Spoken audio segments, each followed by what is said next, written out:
부름 받는 자의 가치, 명강사로 소문난 사람이 있었습니다. 수많은 사람이 모인 세미나에서 그 강사가 열변을 토하고 있었습니다. 그러다 그 강사는 갑자기 호주머니에서 10만원짜리 수표 한 장을 높이 쳐들고 말했습니다. 여러분, 이 돈을 갖고 싶지요? 어디 이 돈을 갖고 싶은 사람 손 한번 들어보십시오.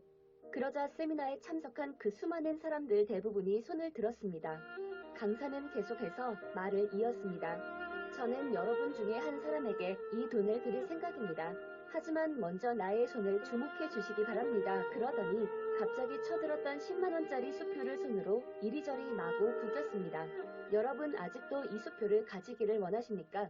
사람들은 갑작스러운 강사의 그 행동에 놀라면서도 역시 거의 모든 사람이 손을 들었습니다. 좋아요. 그러더니 이번에는 그 10만원짜리 수표를 땅바닥에 던지더니 구둣발로 밟으며 더럽혔습니다.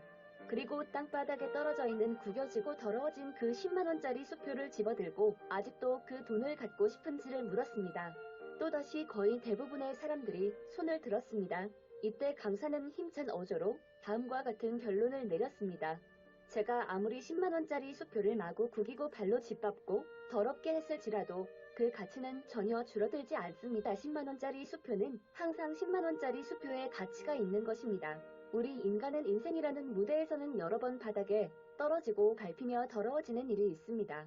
실패라는 이름으로, 실수라는 이름으로, 또는 패배라는 이름으로 겪게 되는 그 아픔들.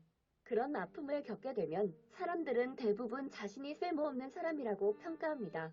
하지만 놀라운 사실은 우리 인간이 실패를 하는 한이 있더라도 우리의 가치는 여전하다는 것입니다.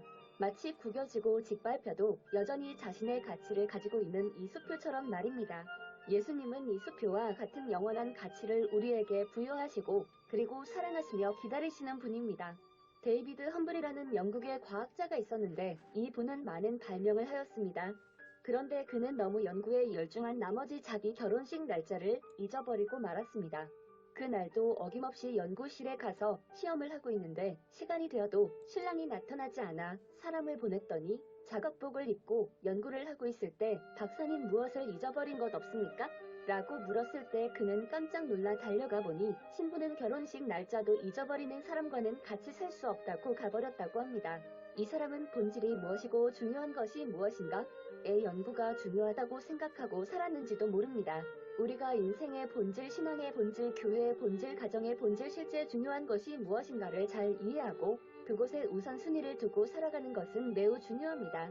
사실 인생의 본분은 성경 잠언이나 전도서를 보면 다 헛되고 헛되다고 부인합니다. 모든 것은 다 쓸데없는 것이라고 결론을 내립니다. 도대체 성경에서 인생의 중요성, 삶의 중요성, 가정의 중요성, 자녀의 중요성 등 중요한 일들이 많고 일하고 먹고 사는 것이 중요할 텐데 그것이 다 헛되다고 결론을 지은 이유는 무엇인가? 그 본질을 이해하지 못하고 비본질적인 것을 본질인 줄 착각하고 사는 모든 것은 헛된 것이라고 결론을 짓고 그것을 경험한 사람이 이렇게 고백한 것이라고 보아야 될 것입니다. 무엇이 본질인가를 이해하지 못한 그 외 모든 삶은 헛되다고 결론을 지은 것입니다. 그래서 이사야서에 말씀하신 것처럼 이 백성은 내가 나를 위해서 지었나니 나의 찬송을 부르게 하려 함이라고 하셨습니다. 하나님이 사람을 만든 목적은 하나님의 영광을 위해서 하나님과 교제를 갖고 하나님을 높이고 찬양하기 위해서 사람을 만드셨다는 것입니다. 그렇기 때문에 하나님과 교제하고 그분을 높이는 일에 인생의 본질을 두어야 되고 인간의 목적을 두어야 된다는 것입니다. 그렇게 되면 인간이 가진 모든 먹고 마시는 일과 모든 일이 아름답고 선하게 이루어진다고 성경이 말씀하시는 것입니다. 본질을 제쳐놓고 다른 일에 신경을 쓰고 그곳에 목적을 두고 인생을 소비하면 마침내 어느 시간에 후회하게 되는 것입니다. 가정의 본질은 행복한 것에 있는 것입니다.